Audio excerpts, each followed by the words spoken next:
Bow, what up, y'all? Want to welcome y'all back to another episode of the Trifecta Podcast. Make sure you like, comment, subscribe, hit the notification button on, man. We're coming to you guys throughout the whole playoffs, man. It's the Final Four teams left, man. It's been exciting so far. I'm so excited to give you guys my previews, my reviews, my recaps, my predictions, stats, all that good stuff, man. So, like I said before, hit that notification button on, man. We're coming to you guys at the Trifecta Podcast throughout the whole playoffs. Tune into your boy. So we got Mavs versus Thunder, all right? So this was a very, very, very good series, despite it going to 6 games, all right? The Mavs won in 6. The Thunder were just a little too young, in my opinion, man. Inexperienced. Their young guys didn't come to play. It was Chet's first playoff series. Jalen Williams' first playoff series. Shai's first playoff series as the number 1 guy. So a lot of young guys on this team, man. But they overachieved, if you ask my opinion, man. They were the number 1 seed. All right, they swept the Pelicans. There was a, undermanned Pelicans. But at the end of the day, they did get that dub in great fashion. But the Mavs were a little bit too good for this team, man. They were a better team, in my opinion, just all around. All right, the role players were better. Their stars were better. The stars came out to play. Even though Kyrie did not have a great series, the stars were just better. And they just had more experience, all right? They were a lot more physical than the Oklahoma City Thunder. A lot better athletically, which I did not really expect to happen. And they shot the ball a lot better, man. So overall, they were just a better team, Oklahoma City, this year. They have a very bright future down there in OKC, but losses happen, man. A dog has his day, and it was the Oklahoma City's day to lose. All right, so let's get into some stats for you guys. All right, so it was a 113.4 offensive rating for the Mavs and a 113.4 defensive rating for the Mavs. So it was a 0 net rating. All right, I wonder how many times that's happened in a playoff series when it's just even like that, flat even, man. So that tells you right there, this was a toss-up series, man. That's what I thought it would be going into the series when I was reviewing it. But it was some things that Oklahoma City did well, but there was a lot more things that Dallas did well. So let's get into it. Turnover battle, all right? Oklahoma City won that. 8.8 turnovers for Oklahoma City, 13.7 for the Dallas Mavericks. The Mavs won the rebounding battle, which I did expect. The Mavs won that 271 to 243 in favor of the Mavericks. So plus 28 on the glass, that's really good. That was one thing that I thought they could take advantage of, Oklahoma City. Oklahoma City was one of the worst defensive rebounding teams, just rebounding teams in general, in the playoffs, in the regular season. So I thought Dallas's bigs, Gafford, Lively, PJ Washington could kind of take advantage of the glass, and they really did that, man. So multiple people for the Dallas Mavericks averaged over 7 rebounds per game, all right? So Washington, Lively, Gafford, Luka. That's 4 guys alone that's averaging over 7 rebounds per game for the Mavericks. To the Thunder is 1 guy that averaged over 7 a game. We'll get into that a little bit as well. But the main area where the Thunder got beat, which I did not expect to happen, was the 3-point shooting. So the Mavs made 13.8 3-pointers made per game at 39.7%. The Thunder made 11.3 at 33%. Why this is significant? So the Thunder were the number 1 3-point shooting team in percentage in the regular season. I think they were around 38%, 37.5 to be exact.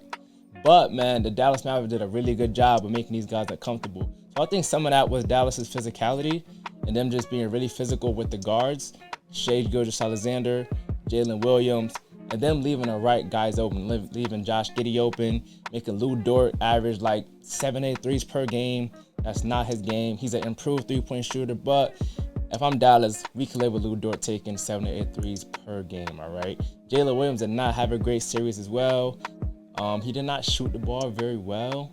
He just looked very uncomfortable during the entire series, man. But we'll get into him as well. Dallas did a number on them on that front, and I thought the Thunder's best chance to beat the Dallas Mavericks were them shooting very well. And I anticipated them having a really good shooting series because I like their role players better in a certain spot-on situation. But Dallas showed that they were a lot better in those situations, and the veteran presence definitely came to fruition. So I just want to rattle off a few stats for you guys. So second chance points, 97 to 68 in favor of the Dallas Mavericks. So this was not a surprise in my opinion. Dallas is a more physical team. The Thunder are a very, very bad defensive and offensive rebounding team. So it was kind of a foregone conclusion that they were going to get beat on the glass and whoever they played. They got smashed on the glass by the Pelicans. Pelicans just couldn't shoot the ball that series. As I mentioned before when I did my season preview, Dallas is not the Pelicans, all right? They're not going to go 39% from the field as a team, all right? They're going to be 46 and up, all right? They got shot makers, and if you're going to send two to the ball on Luka, on Kyrie, they're going to find guys, and guys can hit wide open shots. P.J. Washington was very big in this series, man. So I want to shout out some of the other guys for the Dallas Mavericks. P.J. Washington in particular, 17.7 points per game, 8 rebounds per game, 47% from the field, 47 from three. So he was lighting it up. He had about 3 games with 20 balls, all right? So he actually averaged more than Kyrie Irving. So essentially, he was the second best scorer for the Dallas Mavericks. So that just shows you Dallas' versatility, all right? They're shot makers, them being very underrated in that category. At least by me, at least, I did not expect P.J. Washington to go this crazy shooting the basketball in this series, man. But he showed out. Derrick Jones Jr. really showed out in that last game in particular, but in a playoff series, he averaged 12.8 points, shot 47% from the field, 37 from three. So he was also an asset and not a liability on the offensive end. Derek Lively, all right? So Derek Lively's numbers don't really show it, but if you watch the games, man, he was fantastic. A lot of energy, a lot of just rim pressure, a lot of athleticism with the lobs, a lot of just being tall and just having your hands up, going vertical, all right, providing that rim protection that the Dallas Mavericks need, making it hard for guys like Jalen Williams to make layups, making it hard for guys to Lou Dort. But SGA kind of got his, but he made it hard for a lot of guys on the Oklahoma City Thunder. He averaged 7 points and 7 rebounds. He had 11.8 plus minus, the best on the team. So he was obviously a positive for the Dallas Mavericks, man. And it's really great because he's so young and he's so athletic, so has a lot of energy, man. So if I'm a Dallas Mavericks fan, I will try to keep Lively at all costs going forward, man. He's definitely a young building block that you could build around with Luka Doncic and Kyrie Irving and company, all right? So, points in the paint battle, 266 to 242 in favor of the Mavs. The Thunder were top 7 in points in the paint in the regular season.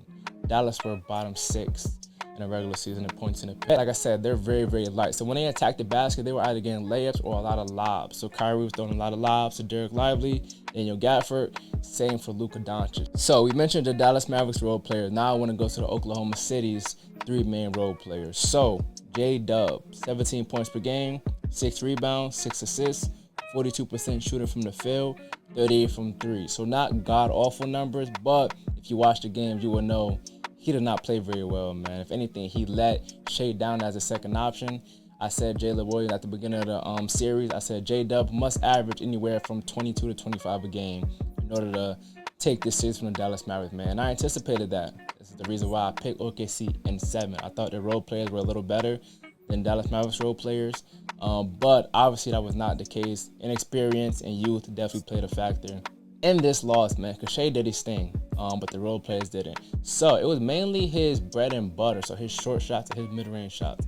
Jalen Williams was a deadly mid-range short shot shooter, man. He was over 45% in those 3 areas, but in this series, he did not have that same efficiency. So from 5 to 9 feet, he was 3 for 9 in this series. Those are little short shots. Those are like your typical floaters and runners and stuff like that. All right, he was 5 for 14 on 10 to 14 feet. So those are like your typical mid-range shots, all right? About around the free throw line and a little bit down. 15 to 19 feet, he was 1 for 9. So everything in the mid-range, he did not shoot well on, man. He really shot well in the regular season in the mid-range, as I mentioned earlier. But for some reason, guys were just making him uncomfortable. I don't know if it was the physicality, if it was just an experience. It was his first playoff series as well as Chet and most of those guys, man. But that's no excuse. He has to get better in that category, and I think he will, but he just had a bad playoff series in that aspect. Chet Holmgren, 16 points per game, 6 rebounds, 51% shooting from the field, 22% from 3. So Chet's 3 ball was not falling. It's clearly something he needs to work on because a lot of his shots were short. I don't know if he didn't have the legs, if it was fatigue. I don't know, but that's something he's going to have to work on in order to really play to his best capability. He can be a stretch big. He has a potential, but obviously it's something he needs to work on. But Josh Giddey, man. If I were Josh Giddey, it would be hard for me to go to Oklahoma City right now, man. I know he's getting the worst of everything right now with those fans. 6 points per game, 43% shooter from the field, 18 from 3. So he was just stinking it up, man. He even got benched for Isaiah Joe, which was a necessary adjustment, I think, because they were just leaving Josh Giddey open in those corner threes. He just really could have hit anything, man. So essentially, he became a liability. Even though I did think he had time where he would drive the closeout and not settle for those threes and kind of be in that short corner, kind of get those little runners and floaters. But overall, man, he did not have a very great series, man. But the one guy I do want to shout out on the Thunder is SGA. So let's look at some of his numbers. They're actually crazy because he really carried these guys backpack style on his back, like carried them. It was crazy, man. So 32 points per game, first on the team. 8 rebounds per game, first on the team. 7 assists per game, first on the team. 2.3 blocks per game, which is a crazy stat. Tied for first on the team with Chet Holmgren. 1.2 steals per game, first on the team. 51% shooting from the field, 55 from 3. So it will literally carry me like on my back. Like it's like on some Warzone stuff where it's like I got like 25 kills. We come in top 5 and my teammates got 4 and 5 and 3, and it's like, dog, like I couldn't get like 8. I couldn't get 9. I couldn't get half of what I got. Like it was pretty much giving that on the Oklahoma City Thunder, man. SGA showed out, man, specifically in the areas that Jalen Williams did not. So in that short shot area, 6 for 9 for SGA. 6 for 7 from 10 to 14 feet. 2 for 4 from 15 to 19 feet. So SGA's bread and butter was falling for him, and he was even knocking down a lot of threes. He averaged like 2 threes per game, which is not normal for him because he's not a volume three-point shooter. So he was the only one that really showed consistency in this series. But as I mentioned, they're a young team. I don't really hold too much against them. So for Oklahoma City Thunder, you guys get a...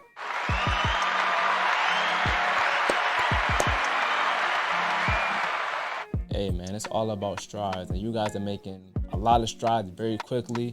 Now it's time to get over that hump. So we'll see what you guys do in the future. I'm very excited for you guys, though.